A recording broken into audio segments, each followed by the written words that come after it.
Hello guys, this video will show you how you can integrate objects into other objects.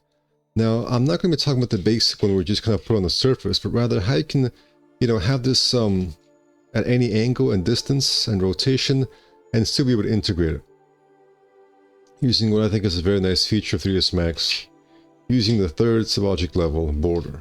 And if you guys do like this video, be sure to check out my newest course, Creative Sci-Fi Vehicle Design, where I show you how you can use a combination of CAD as well as polygons to create a variety of interesting sci-fi vehicles. Link is in the description, it's the first one there. Let's continue. So I'll go ahead, for example, and copy this here, and I rotate it.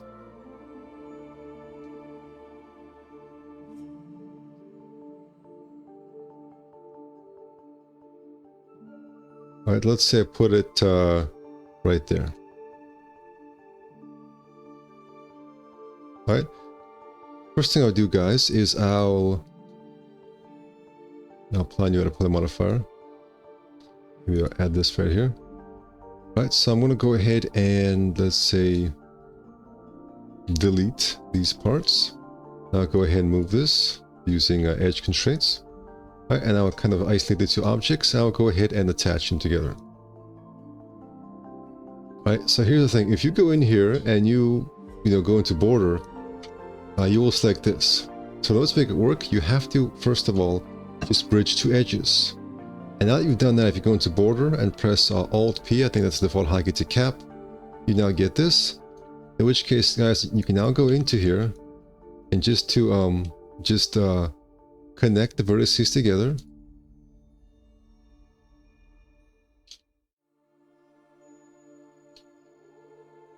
And then you want to go ahead and use face constraints. Just kind of fix things up as well as edge constraints.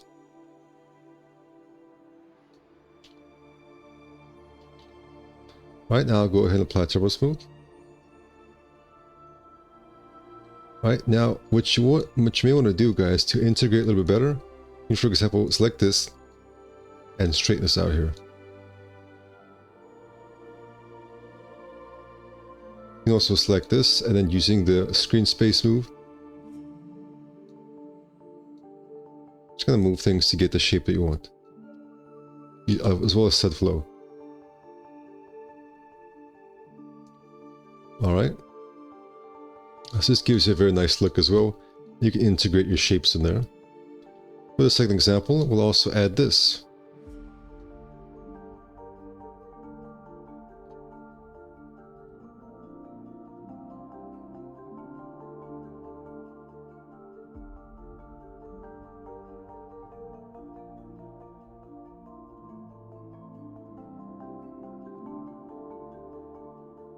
Alright, for this one, I'm going to go ahead and Turbo Smooth. Sometimes, guys, it's best to only apply details once you've got everything kind of set up here, and then you can add level of subdivision here. I will go ahead and do that. Actually, let's go ahead and move it out a bit.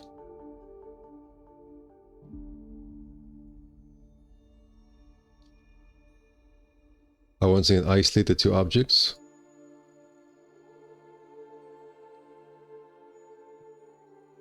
I'll go ahead and select this, and now just kind of go ahead and scale it out holding down Shift.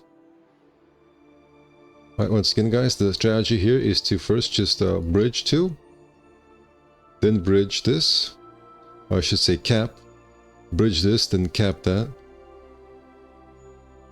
It may look strange at the beginning, but once you start connecting more and more vertices, you'll get a pleasing result.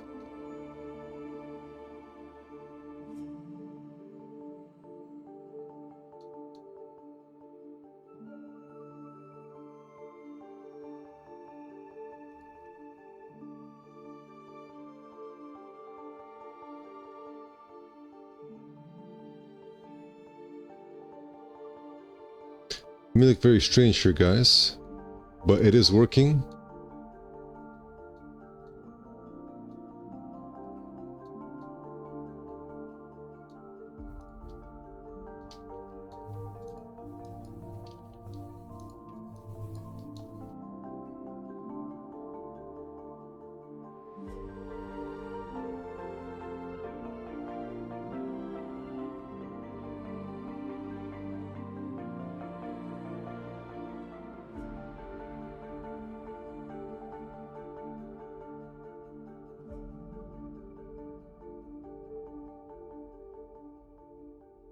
I'll add a loop there.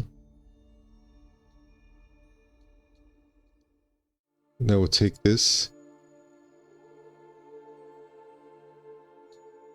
and move it out.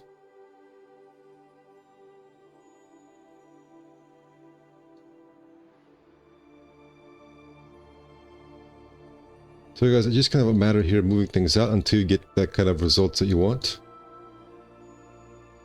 I think that the most interesting thing is just learning how to use cap.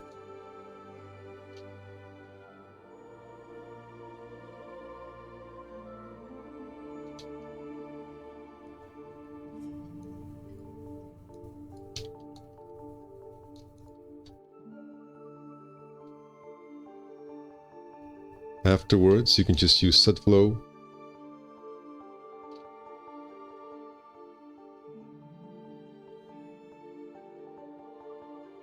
And just like that, guys, we were able to integrate it. And of course, you can keep working with that until you get a good result.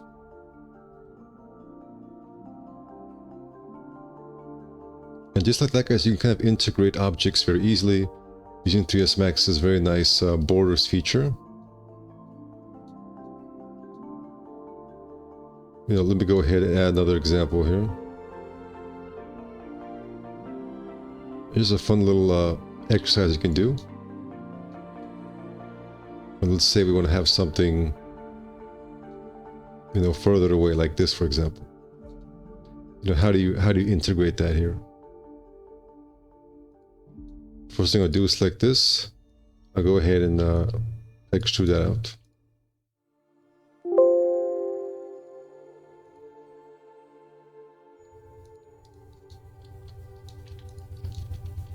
All right.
Here, what I may want to do is to select this part and then just use Mesh Smooth.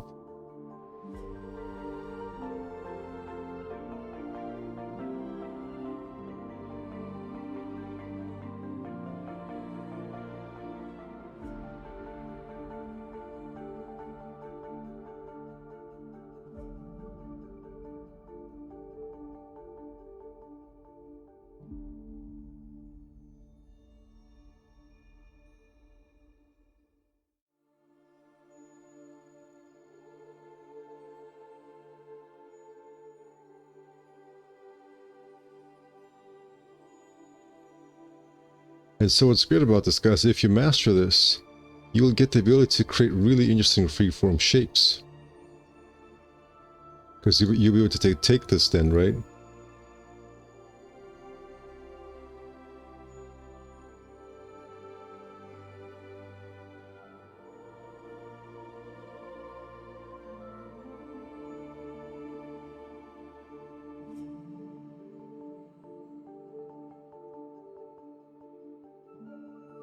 As you can see, it just opens the possibility for really interesting designs. So guys, a lot of times when you model, of course, you model, you have your object, you subdivide it, and then you integrate things into that. But what you can also do is when you model, you can kind of start off with the pieces that you want to be in the right place. You want, let's say this thing is a light, for example. You want a light right here, and you want there to be, a vent right there. And you can have like a little library of little pieces, and then you can connect them together, and a video about that. But this, what I'm showing you here in this video, is kind of intermediate between these two steps, where you kind of have a more basic object, and you put the objects where them to be, and you kind of integrate it together. And as you can see, it just opens the way for really interesting designs. So if your designs are stagnating and you feel like you don't really know how to make it better, try out this method and see what it does for you. Try to challenge yourself and put things into difficult positions and see if you can actually model it where it needs to go.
Alright guys, so I hope you go ahead and try out this technique. I think you'll find that you get some really interesting results. Thank you for watching and take care.